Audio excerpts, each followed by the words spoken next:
Welcome to The New Next, a podcast that addresses current events and how they will impact the future. Co-hosted by the inquisitive public speaking champion, Mike McVeigh, and energy, economics, and technology expert, Matt Jensen. Join us as we explore all things energy, economic, tech, and political, and how they will affect our future. And again, I agree. That's And one reason why I specifically point out Kiyosaki and Cardone, because I think they have provided a great service to a lot of people, of kind of sharing their journeys, even though I always agree with their motives, but their journeys, sharing it, has been helpful. I hold Kiyosaki in a lot higher regard than I do Grant Cardone. That's my personal preference. And I would generally agree with that. But I also have enough business savvy from my experiences that say Kiyosaki, Cardone, and people that aren't necessarily the guru thing, and using our previous conversation. So if you're interested in that, go look up our previous talks about gurus. I hold them more in the middle, leaning towards actual help than gurus that are just out there only to make a quick buck. But then the people like you mentioned, that there's even people further out that they're actually, this is what they do, and they don't spend time trying to teach other people how to navigate the stuff. But what I tell people I listen to, yeah, and that's one again. That's one reason why when I talk about my coworker, and this is kind of what I've told him, ultimately over everything else I said, Robert Kiyosaki does make most of his money from real estate, but he's making free money off of Rich Dad Poor Dad. They've got to the point now, it's its own, it's a brand, and you got to buy the newest thing. You got to buy the board game. Oh, hey, we just updated the board game. They're on their third version of the board game right now. And if you don't know what I'm talking about, then you don't know Rich Dad Poor Dad. I'm sure the in-person events are the most profitable for that empire. But the board game is just, and I mean this in the nicest way, I think this is really a cool idea. The Rich Dad Poor Dad board game is basically you always lose, but it's learning how to lose better. And I think that's a great concept. Yeah. But it's the same cheap material that when you buy your $5 Monopoly board, it's just recoded with their stuff, but they sell it for like $50 or $30 or something. So if Monopoly sells for $5, but I just want to acknowledge that Cardone is a brand, Rich Dad Poor Dad is a brand of, as much as they're offering advice that's probably helpful for the most part, they're also, the reason why they're sharing this with us is to make a buck. Well, so they kind of, I think, operate in different. So they're trying to educate people on very fundamental sense, how to understand, kind of like in a very broad level, how the thing works in general. Mm-hmm. And I think, like, a lot of people I listen to are targeted to people that already have a pretty broad understanding about how the markets work. And they're like, well, since you already understand how the markets work, here's a nuance of this market that you'll find is important because it relates to potentially affecting all these other ancillary related markets. So like I it's kind of the reason I like financial news so much. And that's what I primarily read is like, this happened. What does it mean for the decisions that these people are potentially going to make off of it? So it's like, like whether or not whether or not the royal family showered this morning, mm-hmm. That seems like, something that would be a news topic headline for a story that you might It's see on the internet. It's the most important thing Yeah. that's happened this year. Yeah. So stuff like that is something that would be content all over the internet. But when you're reading financial news, they're not going to talk about it because there's no, Right. unless it's like they woke up this morning wearing Burberry jammies and posted on the internet and Burberry stock went up 5%. Yeah. And honestly, and I don't think we're going to have adequate time today, but this is actually something I would really like to talk about more of the simple, the intermediate, and the complex when it comes to a various industry or a field of study, because I'm already kind of going through this in my mind. Like I would put kind of Kiyosaki more as this, hey, if you don't know anything at all, here's kind of an entry point. And then you go further on. So like, cause what I'm hearing from you, and we haven't talked necessarily about the controversial things of what Kiyosaki would say that might not necessarily line up with what you're like the conspiracy stuff.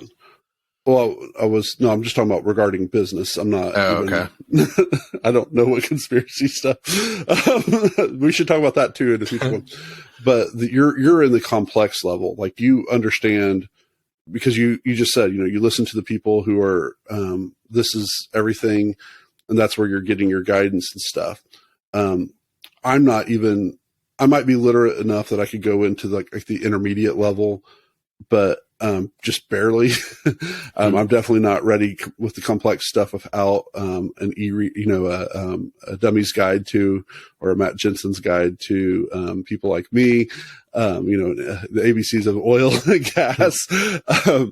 But when I go back to my field, when it comes into theology, for instance, there's a lot of pop theology out there. That's an intro, and there's like points like, yeah, they're saying the right thing, but, and then you get to the intermediate level and it's like, there's less buts. It's like, okay, now we kind of understand. Then you go into the complex stuff, which I can devour and like, oh, okay, I can see completely what's going on here. And you're like, yeah, I have no idea well, not you, cause you're a smart guy, and all our listeners, of course, they're smart, but these idiots out there, they can't read the complex stuff. And because they can't read it, they're kind of automatically dismissive of the complex stuff.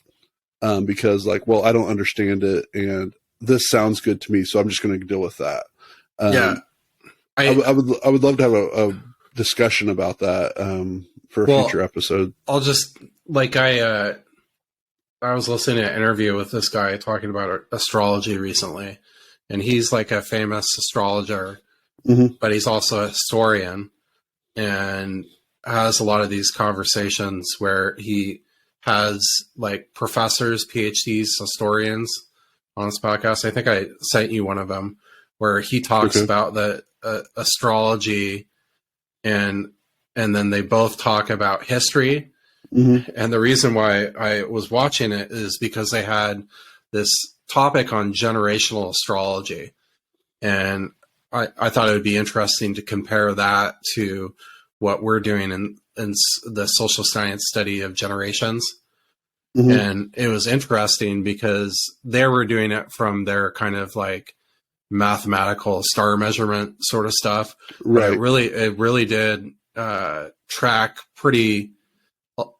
quite along, like the terminology was different, but quite closely to a lot of what we were talking about in terms of generations and stuff like that. To go back to your point earlier, like this guy has a lot of depth to him. There's a lot of people that he brings on that has depth and different stuff. But in that, he was talking about how there's all these like Instagram sort of people that go on and they kind of can sound like it, and they and they're blabbering about stuff that's high level and it's kind of makes sense, but this guy is saying like the real power of what he does is really going and the deep dive into it and talking about these little nuances and stuff like that. Right. And, granted, that's not really something that I know a lot about, but it's taking a mathematical approach that I would say is similar to a lot of the approaches that I take in my life. Mm-hmm. So when, I think when you get past that first level sort of stuff, which is a lot of motivation, talking about general fundamentals, Right. you get to a point where you need to be more specific in kind of your measurement and understanding of how things are working in more real time, and allow that to kind of give you insight on what the future might hold. And that, dear listener, is why you listen to the New Next podcast, because we talk about how to get the right kinds of measurements and more specific. Though it comes from a silly layperson like myself, as well as a well-distinguished expert with Matt. So one of my specialties in grad school for economics was in measurement methods. Very sexy topic. Measurement it is history. Sexy. I mean, if you think about it, it is literally the most talked about thing when we judge women.